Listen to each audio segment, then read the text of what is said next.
Les éditions de La Loupe, spécialistes des livres en gros caractères, vous apportent un confort de lecture avec une sélection rigoureuse parmi les nouveautés littéraires. Romans, témoignages, essais, aventures. Le fonds éditorial compte plus de 700 titres. Renseignements et informations au 04 78 47 27 02 et sur internet éditionsdelaloupe.com. Les éditions de La Loupe vous proposent l'émission Nous avons lu pour vous. Chers lecteurs et lectrices, bonjour. Sybille et moi-même Sylvie, nous allons vous présenter quelques livres. Bonjour Sylvie.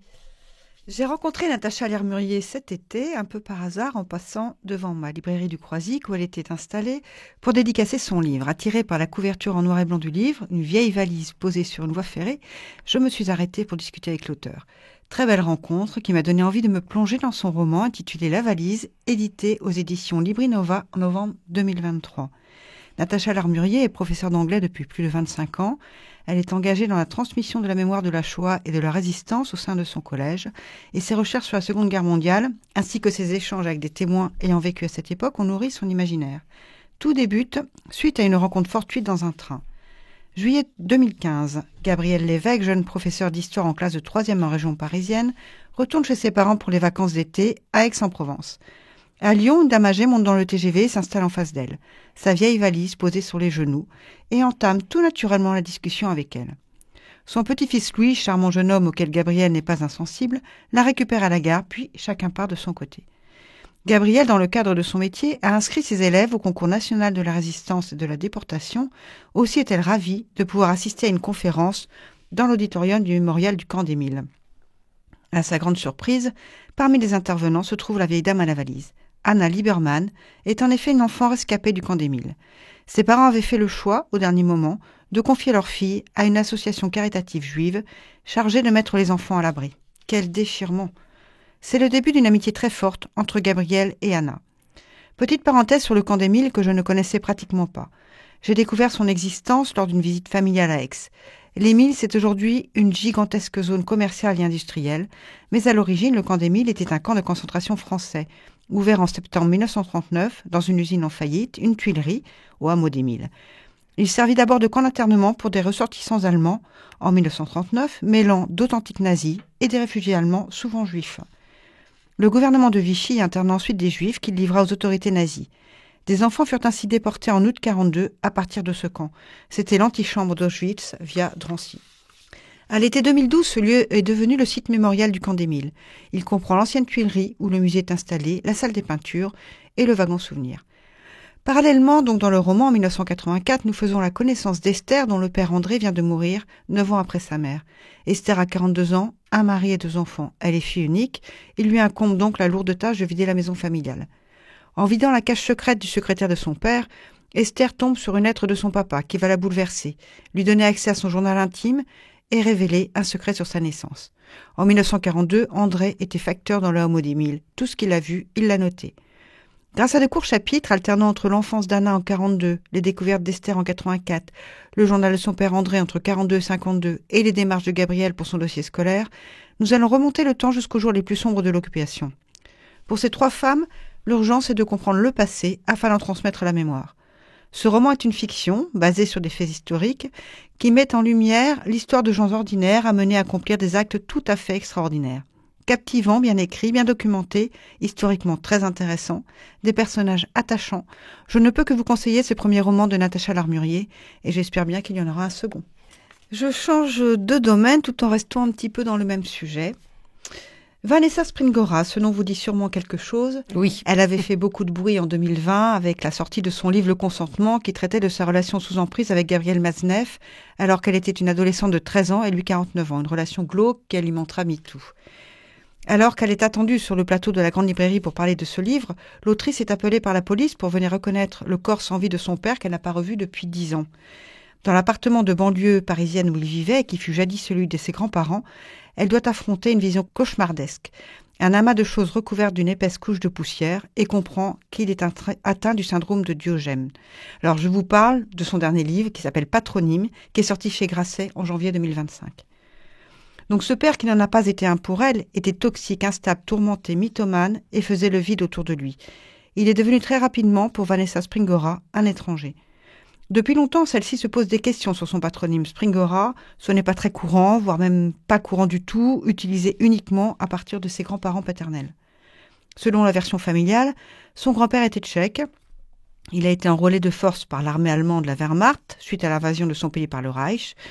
Puis il a déserté, il a été caché en France par celle qui allait devenir sa grand-mère, et toujours en France, il a travaillé pour l'armée américaine avant de devenir réfugié privilégié suite à l'annexion de son pays par le régime communiste, le héros de la famille. Alors qu'elle vide l'appartement, elle tombe sur des lettres qui vont l'éclairer sur la personnalité de son père qui s'avère être, malgré ses 3 femmes homosexuelles, et surtout elle découvre avec effroi 2 photos de son grand-père aimant et adoré, Joseph Springora, alors qu'il était jeune, l'une en tenue d'escrime avec un brassard nazi, et l'autre en vêtements de sport floqués d'une croix gammée. Aïe. Est-ce que le passé familial tel qu'il lui a été raconté est une fable cachant un passé terrifiant ? C'est le début pour l'autrice d'une recherche obsessionnelle pour découvrir la véritable identité de son grand-père. D'où vient ce nom d'emprunt ? Quel est son véritable nom ? Dans quelle mesure a-t-il pu collaborer avec les nazis ? Beaucoup de questions. Elle part donc sur les traces de son grand-père, à partir des quelques documents familiaux qu'elle trouve, des archives allemandes, tchèques et françaises, et à force de ténacité, elle finit par retrouver des membres de sa famille dans l'ancienne région des Sudètes, peuplée de germanophones, région ballottée entre l'Allemagne et la Tchécoslovaquie, qui sera à l'origine des besoins d'expansion d'Hitler. Elle aura des réponses, bien sûr. Son grand-père s'était enrôlé dans la police de Berlin, police qui a prêté main forte à la Shoah par balle. Il a adhéré au parti nazi, à une époque où l'on savait déjà ce qui se passait. Il a trafiqué son nom de Springer en Springora. Tout ceci explique aussi sans doute les errances de son père, qui n'assumait pas le passé paternel. Ce livre se lit comme un roman. Bien sûr, ça n'en est pas un. L'enquête est captivante. Elle épouse les soubresauts de l'histoire pendant la guerre et des 2 côtés du rideau de fer. Même si l'autrice arrive à reconstituer une partie du puzzle, il manquera malheureusement toujours quelques pièces qui n'auraient pu être données que par son grand-père qui est décédé. Ce livre est une terrible réflexion sur le caractère implacable de la généalogie et la puissance dévastatrice du non-dit. C'est vraiment très intéressant. Intéressant. Sylvie, je vous passe la parole. Alors moi aussi, mon livre de Guy Bollet, Quand Dieu boxait en amateur, de chez Grasset puis Folio, qui a eu un prix des libraires, c'est aussi une histoire d'un père. Donc ce livre se passe à Besançon, une ville de l'Est de la France, traversée par le Doubs, et le livre va se situer dans une cité qui borde le dépôt des locomotives. Donc c'est assez tristounet comme quartier, on dirait. L'auteur consacre ce livre donc à son père, qui ne quitta jamais son quartier. Je cite, « Il mourut dans le même bâtiment que celui qu'il avait enfanté, et si l'on croit les indications dans le livret d'état civil, presque à la même heure. Distance entre le lieu de sa naissance et celui de sa mort, 3 étages. » Nous découvrons les différentes facettes et la vie de cet homme, forgeron, boxeur, homme de théâtre pour de petits rôles, genre Hercule acrobate, chanteur d'opérette. La gloire des humbles. Mon père, ce héros, c'est comme ça qu'il en parle. Donc, ce père était donc le fils d'un père qu'il n'avait pas connu, car mort, je cite, paf, écrasé entre 2 wagons comme une crêpe, le pauvre. C'est sa maman qui racontait ça. Donc, il lui reste juste une photographie. Donc cet homme aimait beaucoup la lecture, les lectures. Ce qui ne plaît pas à sa mère, les livres, cela abîme les yeux et les histoires inventées, elle les nomme des romances de gonzesses. Je vous cite un petit peu le style. Raison pour laquelle cette maman va inscrire son fils au club de boxe. Cet homme rêve beaucoup, car entre un père inconnu, une mère qui fait des ménages pour vivre, l'école, l'apprentissage chez un forgeron serrurier, le travail à 14 ans, c'est un petit peu compliqué.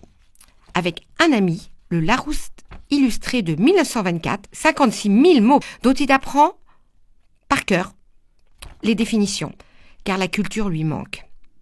Un autre amour, la boxe, car sa mère, qui est donc veuve, a peur qu'en l'absence du père, ça nuise à son équilibre. Et un ami, Pierre dit Pierrot, le copain de toujours, l'ami des origines, le frère incontournable, amitié forte, le partage des lectures, l'amitié de toujours.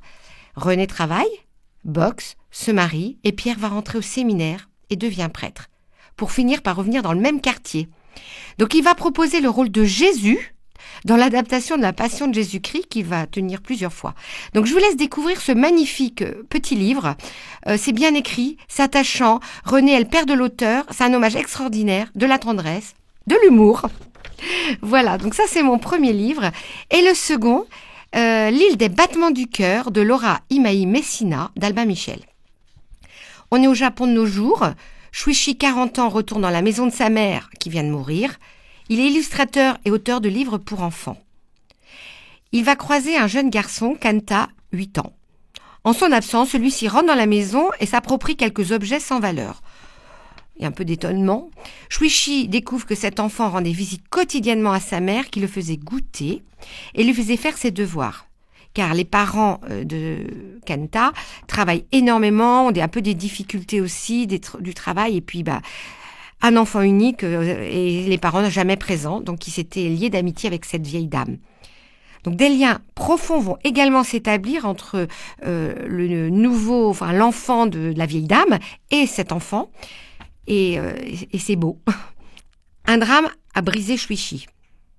Au cours de ce ménage et de de ce déménagement de maison, des nouvelles rencontres vont interpeller Shuichi. Alors maintenant, pourquoi les battements du cœur? Parce que vous allez vous dire, l'île des battements du cœur, là on n'est pas dans une île, on parle pas de cœur. C'est le fil rouge du livre. Shuichi est suivi depuis son enfance pour un problème de cœur et son cœur est brisé par le drame qu'il a vécu. Or, au Japon, existe une île, Teshima. C'est compliqué d'y aller à Teshima. Et s'appelle l'île des battements du cœur, où l'artiste Christian Boltanski a créé une œuvre. Les archives du cœur. Alors, c'est une sorte de bibliothèque où sont conservés les enregistrements de dizaines de milliers de battements cardiaques du monde entier. Donc, on peut y aller. On peut écouter alors des battements de cœur sains, des battements de cœur malades, des battements de cœur du monde entier. On peut enregistrer les siens. C'est très beau. Ça existe. Très étonnant. Étonnant. Ça existe vraiment, cette île. Et en plus, pour y aller, il faut prendre le train, ensuite il faut prendre le bateau, ensuite on marche à l'autre bout de l'île. Et là, il y a un bâtiment qui garde tous ces enregistrements.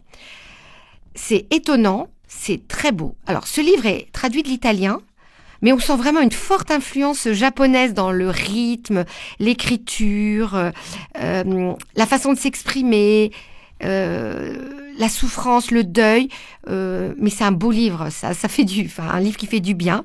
Les rapports entre les personnages sont magnifiques et c'est tout simplement un très beau livre. Parfait.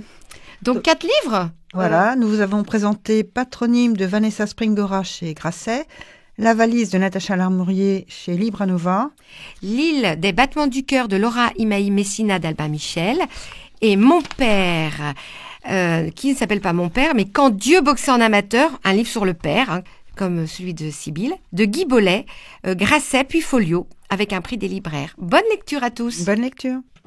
Les éditions de La Loupe vous ont présenté « Nous avons lu pour vous ».